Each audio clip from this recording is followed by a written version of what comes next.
Well, hello, everybody, and welcome back to this week's show. I am your show host, SHETAN NOIR, and this is High Strangeness in the Liminal Abyss. Now, it is that time of year. Yes, Christmas time is right around the corner, but there are some interesting characters that go along with Christmas. Now, you might have just heard the mewing, but rest assured, that wasn't the Yule Cat. That was my beloved little Kyla cat, who just likes to say hello every once in a while. But speaking of the Yule cat, tonight we're going to talk about the Yule cat, Grayla, and the Yule lads. Now, Grayla, in old traditions, was this giant ogre or this beggar woman who would go house to house begging the parents, the homeowner, for bad children that she would take back to her house on the edge of the woods and beat or work them very hard, sometimes eat. But in modern day tellings, Grayla has become this ogress who lives in a cave in the mountains. And she goes sneaking from village to village, collecting bad children, and takes them back home and chains them up and puts them in her stew pot to cook. Now, fortunately for the children, Grayla has a very lazy husband. He is actually her third husband, and he's not exactly the best at keeping track of who comes into the cave, who goes out of the cave. I mean, he and Grayla have 13 children together, the Yule lads. So is it any wonder that he doesn't pay attention to anything? And sometimes he falls asleep, which gives the children an opportunity to escape from their chains and escape from the stew pot and go back to their village and tell them their woeful tale and plead their case that they will never be bad again, in hopes that Grayla never comes and finds them again. Now, Grayla shares this home with not only her husband, but her 13 sons, the Yule lads, and her cat, the Yule cat. Now, the Yule cat was this gigantic black cat. Now, my cat is a Lynx Point Siamese. She's silvery in color with gray tips and a striped tail. Nothing like a Yule cat.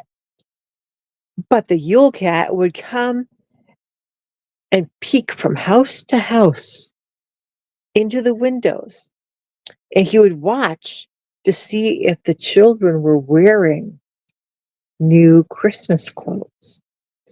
And if they weren't wearing new Christmas clothes, well, that must mean that they were bad children and they had not done their chores, and therefore they had not received their new Christmas clothing.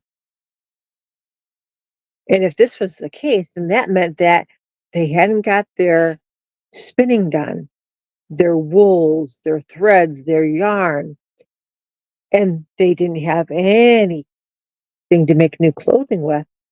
So obviously they had not done their chores.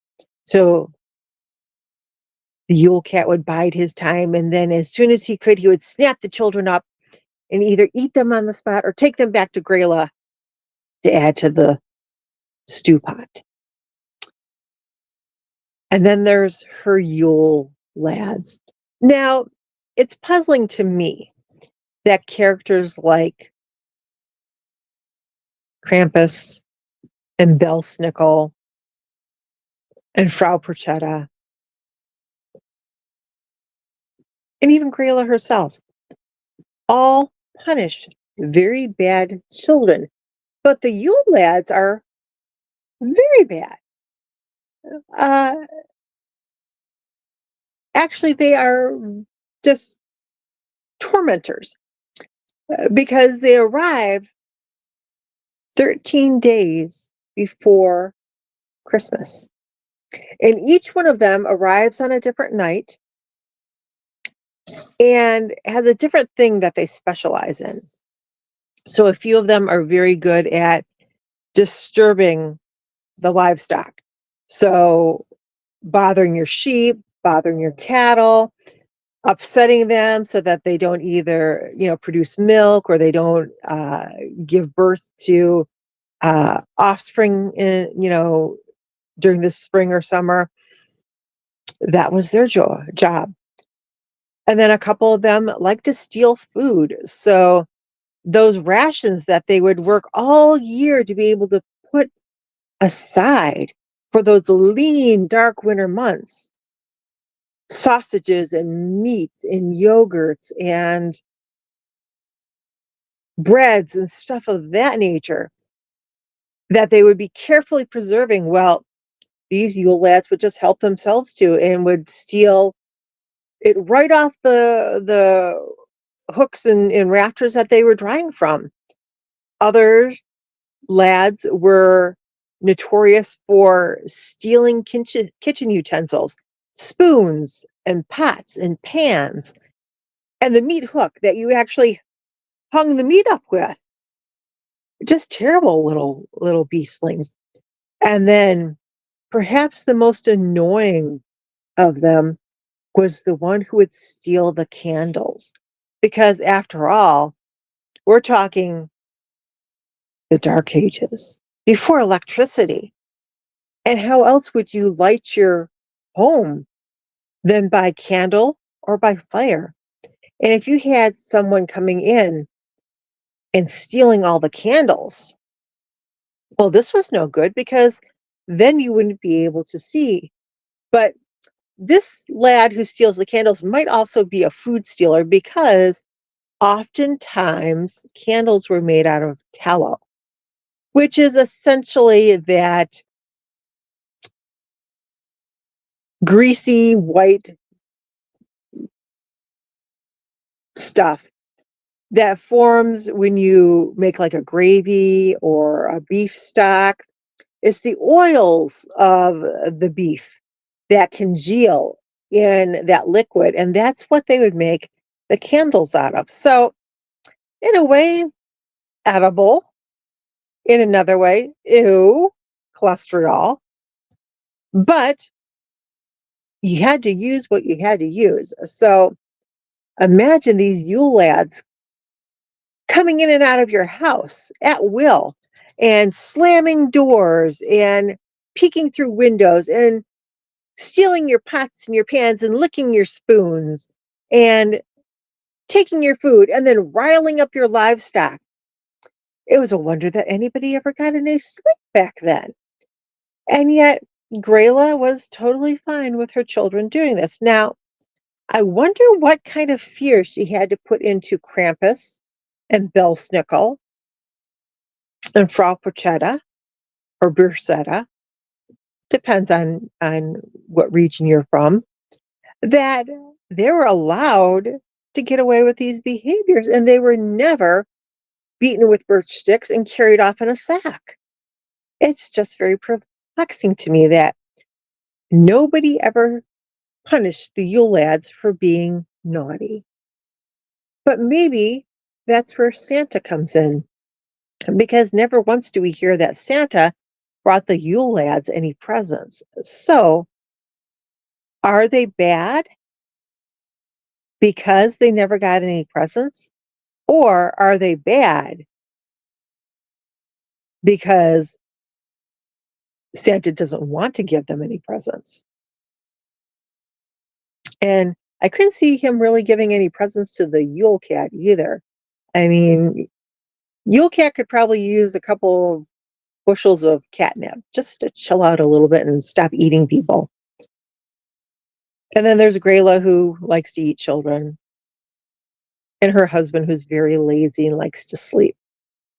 Hmm. Now, speaking of birch sticks and getting punished at Christmas time, Belsnickel in traditional sense, was similar to Krampus in the fact that he would often show up at the home carrying a birch stick and would ask the parents if there was any bad children in the home, at which point he would be invited in and the bad children would be stood before him so he could smack them on the butt with his switch, and the good children would be he would reward with a treat like fruits, maybe some candies, maybe some nuts, um, which we might not think of too much as a treat or a gift in today's time and age. But if you consider what most candy bars are made of, a sweet factor, usually with some type of nut or fruit in it, usually in a bar form, but combined together. Back in the 18, 17, 1600s, to get fruit out of season was quite the gift.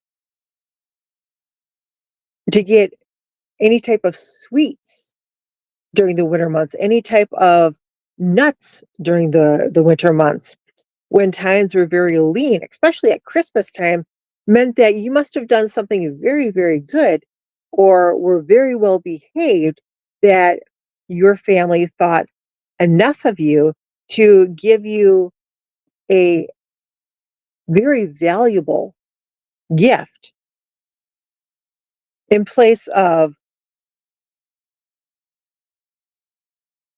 that food. Now, other traditions say that Belsnickel or Krampus or any of these supposedly villainary, characters might give you coal in your shoes, hence the coal in your stocking, or potatoes. But let's think about this from the olden days point of view. Even as early as the 1800s, people were often heating their homes with coal. So getting coal for Christmas, if that truly indeed was the punishment that you would suffer, might not actually be that much of a punishment, because that meant that you could probably keep your family warm for at least a day or two.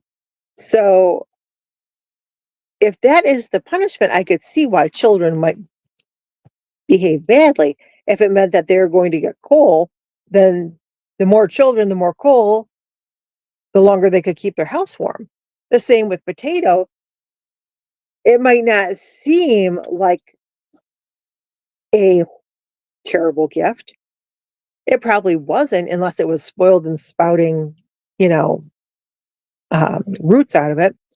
But if it was just a regular potato, well, you could make a baked potato with that. You could make a potato soup with that. So once again, you could feed your family. So it really did kind of set a double standard for behavioral guidelines for children. If you were bad, your punishments might be a stranger would come into your house and spank you, or a terrifying creature might try to eat you, or you might get coal, which would keep your family warm, or you might get potatoes, which would feed your family. And if you were really good, you might get treats, but there might only be enough treat to feed you for one meal. Hmm. I don't know. What are your opinions on this? Were the kids being taught to be well behaved, or were they being taught to misbehave so that they could help provide for their families? Just some food for thought on that one. Well, our time's about up. So you guys stay curious out there and get out there and explore this world. Till next week, goodbye.